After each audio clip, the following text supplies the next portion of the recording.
आप लोग को बताए थे प्रधानमंत्री की भूमिका, इससे पहले वाला क्लास है। और देखिए आप लोग को यह बताए थे लोकसभा के सदन होते हैं, ठीक है। पहला क्या है लोकसभा, क्या है पहला लोकसभा, दूसरा क्या है राज्यसभा।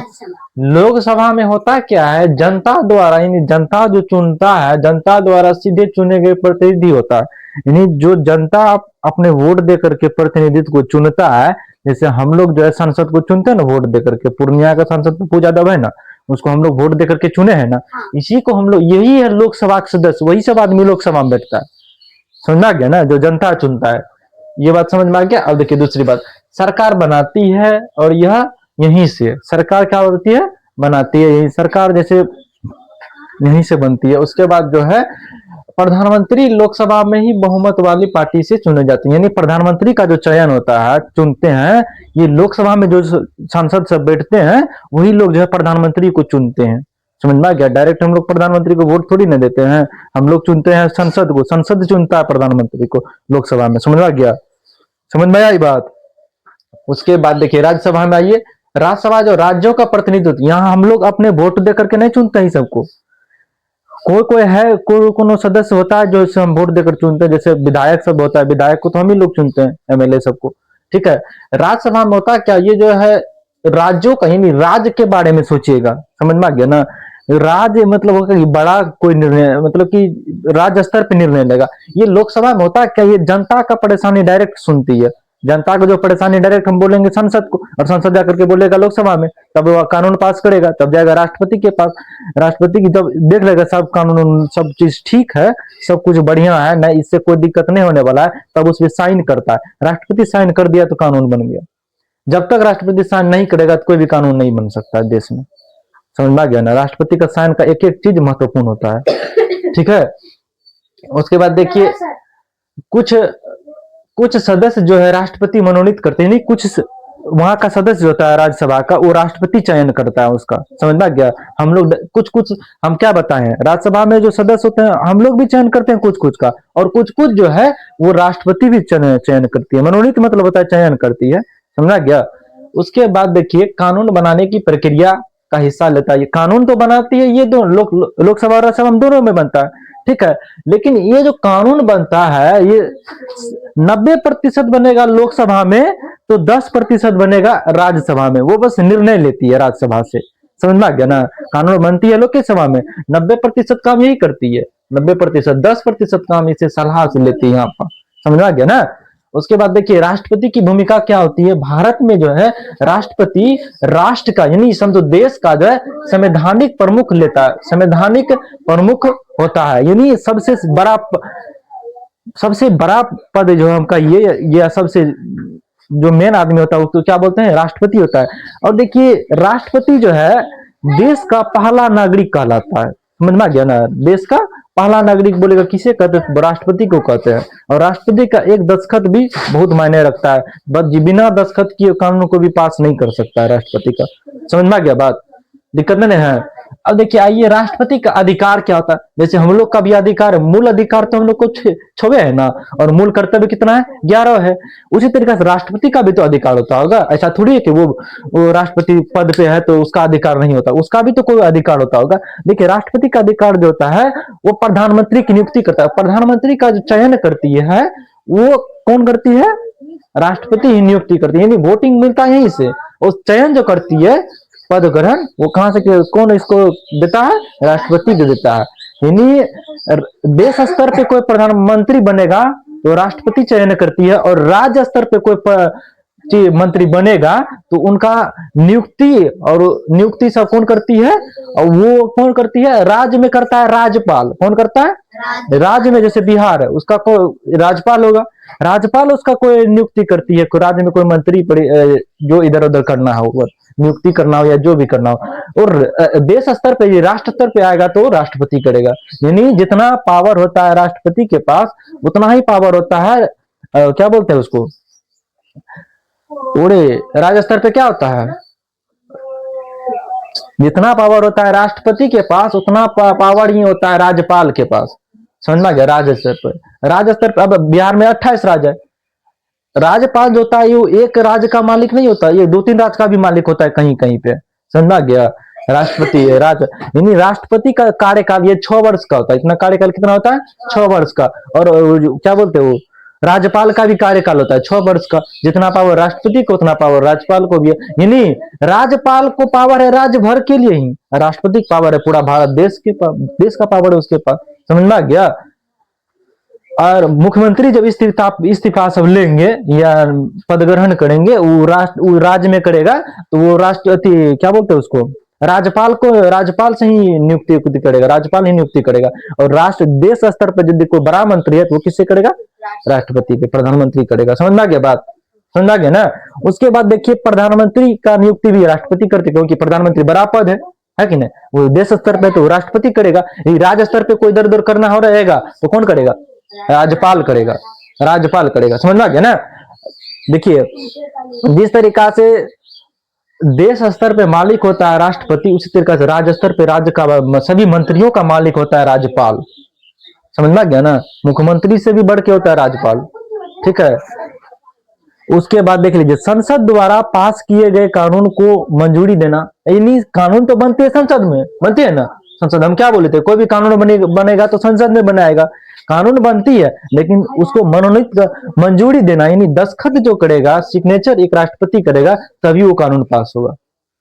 समझ में आ गया ना। कानून डायरेक्ट नहीं बनती है, पहले जनता के पास आती। जनता को जो समस्या रहता है, जनता की समस्या, वो जनता की समस्या पहले देखता है कि वो जनता की समस्या लेगा, वो जो लोकसभा और राज्यसभा का सदस्य है, यानी संसद लेगा। जैसे पप्पू यादव है पूर्णिया का सांसद, वो देखेगा जनता की समस्या क्या है, समस्या को देख लिया, फिर वो अपना सोच करके वो कानून लेकर जाएगा संसद भवन में। संसद भवन में कानून जब बोलेगा वहां पर तो थोड़ा बहस वहस होगा। जब बहस वहस होकर वहां काम हो जाएगा, टिक हो जाएगा, सही माना जाएगा, राइट है कानून, तब हो जाएगा राष्ट्रपति के पास। राष्ट्रपति जब सिग्नेचर कर दिया पूरा देख उख करके कि नहीं कानून ये ठीक है, तब वो कानून लागू हो जाएगा। और लागू हो गया, दस्तखत कर दिया राष्ट्रपति, तो भारत देश का सभी नागरिक को मानना पड़ेगा वो कानून।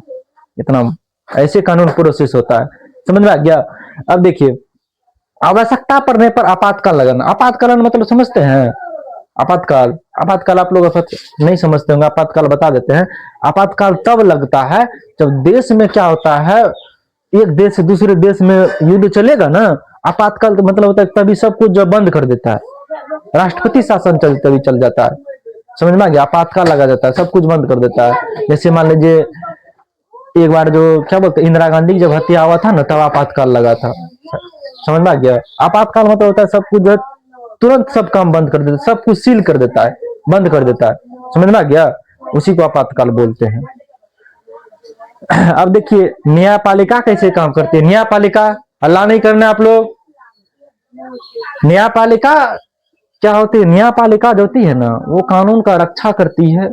ये जो है ना न्यायपालिका, वो पूर्णतः स्वतंत्र होती है, किसी के कहने पे नहीं चलती। कोई प्रधानमंत्री नरेंद्र मोदी, कोई मुख्यमंत्री सबके कहने पे न्यायपालिका नहीं चलती है। न्यायपालिका जो है अपने पे चलती है और संविधान पे चलती है, जो संविधान में कानून बनाया गया है, ठीक है। इसलिए देखिएगा न्यायपालिका जो ये उच्च न्यायालय का जो जो होता है ना, जज जो होता है, न्यायाधीश, वो क्या करता है, वो डीएम एसपी मुख्यमंत्री मंत्री सबको ऐसे सब कुछ बोल देता है कि तुम काम कैसे बढ़िया से क्यों नहीं करता है, क्या बात है, नई बात है। ये इसके पास पावर होता है, सर्वोच्च पावर होता है इसके पास, न्यायालय के पास। अब देखिए न्यायालय जो ऐसे नहीं होता है, न्यायपालिका को 3 हिस्सों में बांटा गया। पहला जो जिला स्तर पे होता है वो होता है डिस्ट्रिक्ट कोर्ट। क्या होता है? डिस्ट्रिक्ट कोर्ट, यानी न्यायालय होती है जो पूर्णिया में कचहरी में है ना, वो न्यायालय है जहां पर जो छोटा मोटा केस जो है, जमीन का हो गया, झगड़ा लड़ा हो गया, मर्डर हो गया, इन सब केस को वहां क्या होता है, सोल्व किया जाता है। समझ में आ गया। अगर कोई बड़ा केस है जो कि जिला स्तर पे नहीं हो पाया, तो वो भेजेगा किसको? राज्य स्तर पे उच्च न्यायालय को भेजेगा। उच्च न्यायालय जिसको हाईकोर्ट बोलते हैं, जो कि बिहार का हाईकोर्ट कहाँ पे है? पटना में है।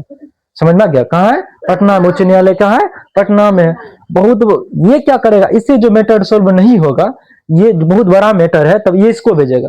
ये क्या करेगा, ये पूरा कोशिश करेगा मैटर को क्लोज करने का, खत्म करने का, फैसला करके इससे ये जो है पूरा खत्म कर देता है, यानी खत्म कर देता है। और ये जो है उच्च न्यायालय, मान लीजिए कोई बहुत बड़ा मैटर है जो कि इससे भी नहीं हो रहा है, बहुत बड़ा मैटर है, पूरा देश को हिला देने वाली बात है, तब जो ये भेजेगा सर्वोच्च न्यायालय को।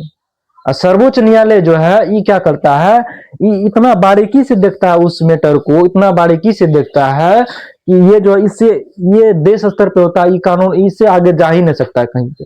समझ में आ गया? ये डायरेक्ट ये सबको देखेगा कि ये लोग काम काहे नहीं किया, उच्च न्यायालय और न्यायालय काम क्यों नहीं किया, ये मैटर को ये जो मेरे पास आ गया। ये उच्च न्यायालय का जो न्यायाधीश होता है, कोई बड़ा कानून बनेगा ना तो उच्च न्यायालय जो है सबसे मायने रखता है। ये उच्च न्यायालय जब बोल दिया उच्च न्यायालय कि ये कानून गलत है, नहीं होगा तो नहीं होगा, बस। समझ में आ गया ना? सब कुछ कानून का सर्वेक्षण उच्च न्यायालय करती है। उच्च न्यायालय के पास, सॉरी, सर्वोच्च न्यायालय करती है। सर्वोच्च न्यायालय के पास इतना पावर होता है, जिसको हम लोग क्या बोलते हैं, सुप्रीम कोर्ट बोलते हैं इंग्लिश में। समझ में आ गया? ये कोर्ट उठ समझ गए, न्यायालय समझ गए। सबसे पहले तो आप समझ गए न्यायालय क्या होती है, फिर उच्च न्यायालय को समझे, फिर सर्वोच्च न्यायालय समझे। समझ में आ गया ना? सर्वोच्च न्यायालय के पास बहुत पावर होता है बाबू। ये लोग जो है ना कोई मंत्री उंत्री से नहीं डरता है। ये सर्वोच्च न्यायालय, इसके पास इतना पावर होता है ना, प्रधानमंत्री को रोकने का ताकत रहता है इसके पास। इसके पास सर्वोच्च न्यायालय कोई भी कानून बनेगा, प्रधान जैसे कानून बनाया संसद भवन में, अगर ये कानून गलत है, ये सर्वोच्च न्यायालय के पास बोले नहीं, ये बोल देगा नहीं लागू होगा तो मतलब नहीं होगा लागू। इसके पास इतना ताकत है, ये बोलेगा कि नहीं, जो ये कानून लगने से जो हमारे संविधान को भंग कर देगा, गड़बड़ कर देगा संवैधानिक सिस्टम को, तो बस हो गया, बस। समझ में आ गया? और ये सब का जो है, ये सब का रक्षक कौन सा होता है, न्यायपालिका का, ये सब कानून का देखरेख करता है, इसका अधिकारी सब भी देखरेख करता है, IAS IPS सब। अभी आप लोग समझ गए कि राष्ट्रपति की भूमिका क्या होती है हमारे देश में, और राष्ट्रपति का अधिकार क्या होता है। उसके बाद लोकसभा को हम लोग अभी जाने, राज्यसभा को हम लोग जाने। चलिए, जैसा कि आप लोग को बताए थे, न्यायपालिका का अभी जो लिखा है, न्यायपालिका के 3 अंग होते हैं, कोर्ट, हाई कोर्ट, उसके बाद सुप्रीम कोर्ट। तीनों के बारे में उनका मुख्य काम होता है, मेन काम क्या होता है, संविधान की रक्षा करना। यानी हमारे जो संविधान है उसका बात जो है सभी नागरिक मानते हैं या नहीं मानते हैं। समझ में आ गया? और संविधान में लिखा गया कानून सब पे लागू है या नहीं है। ये संविधान की क्या करती है, रक्षा करती है, कोई संविधान का कानून का तोड़ ना दे। ठीक है। उसके बाद दूसरा पॉइंट है नागरिक के अधिकार की रक्षा करना। यानी नागरिक का जो अधिकार होता है, यानी मूल अधिकार हमारा तो कितना है, 6 है, मूल कर्तव्य कितना है, 11 है, उनका देखरेख करती है, रक्षा करती है। उसके बाद तीसरा क्या है, कानून की व्याख्या करना। यानी कोई भी कानून जब लागू होती है उनका पूर्णतः व्याख्या करना, एक एक बारीकी से जांच करना। ठीक है। उसके बाद देखिए, तो 5वां पॉइंट है क्या, चौथा पॉइंट, सरकार के गलत फैसलों की समीक्षा करना। यानी सरकार जो है जल्दबाजी में कोई गलत फैसले ले लेते हैं, उनको क्या करना, रोक लगा देना। समझ में आ गया? ये सब ताकि नागरिक को कोई तरीके का दिक्कत ना हो। समझ में आ गया ना? ये बात समझ में आ गया। उसके बाद देख लीजिए, इसे जो है न्यायिक समीक्षा भी कहते हैं। ये रोक लगाने की प्रक्रिया को क्या कहते हैं, न्यायिक समीक्षा भी कहते हैं। उसके बाद हम अभी लोग जानेंगे सरकार के अंग तथा काम। सरकार के अंग तथा काम। देखिए, सरकार का अंग कितना होता है, 3 अंग होता है। कितना अंग होता है, 3 अंग होता है। और इसका काम भी जानेंगे। पहला जो होता है विधायिका, ये क्या करती है, कानून बनाती है। क्या करती है, कानून बनाती है। जो कहाँ कानून बनता है, संसद भवन में बनता है। समझ में आ गया ना? संसद के कितने सदस्य होते हैं, 2 सदस्य, 2 सदन होते हैं, लोकसभा और राज्यसभा। लोकसभा और राज्यसभा के बारे में अभी तुरंत बताए हैं। ठीक है, ज्यादा इसके बारे में चर्चा नहीं करेंगे। उसके बाद कार्यपालिका का क्या काम होती है, वो कानून लागू करना। यानी कानून बनाना विधायिका, और कानून को लागू करवाना ये क्या करती है, कार्यपालिका करती है। और कार्यपालिका का कौन सा सदस्य होता है, सरकार खुद होती है। यानी प्रधानमंत्री हो गया, जो भी मंत्रीगण है, मंत्रालय है, मंत्री सब है, ये क्या करती है, कानून को लागू करवाती है। समझ में आ गया? कोई भी कानून बने, समझ में आ गया? जैसे कानून बनाएगी कि 14 साल के बच्चे को काम करने की इजाजत नहीं है, वो बाल श्रमिक कहलाएगा। समझ में आ गया ना? काम करने की इजाजत नहीं है, कानून तो बना दी विधायिका, और इसको लागू करवा दिया, ये बोल दिया, लागू करवा दिया कार्यपालिका, सरकार ने बोल दिया। ठीक है। उसके बाद जो न्यायपालिका क्या करती है, कानून की जांच करना, और जांच करता है कि कहीं सही में 14 साल की बच्चे को काम पे नहीं लगा करवाना चाहिए, जो भी बात हो, ये क्या करती है, न्यायपालिका जो है कानून की जांच और व्याख्या, पूरा व्याख्या करके तब आगे भेजती है। समझ में आ गया? इसका सदस्य कौन होता है, न्यायालय खुद होती है इसका सदस्य। न्यायालय जो 3 होती है, कोर्ट, हाई कोर्ट और सुप्रीम कोर्ट। समझ में आ गया? ये यहां से कानून पास होकर के जाएगी राष्ट्रपति के पास। राष्ट्रपति जब साइन कर देगा, अपना दस्तखत कर देगा कि हाँ सही में 14 साल के बच्चे को जो है काम करने की इजाजत नहीं है, जो कि बाल श्रमिक कहलाएगा। समझा गया ना, तब जो है वो कानून जो है लागू हो जाएगा पूर्णतः। अभी आप समझ गए सरकार के तीनों अंग, विधायिका, कार्यपालिका और न्यायपालिका, और तीनों का काम भी समझ गए।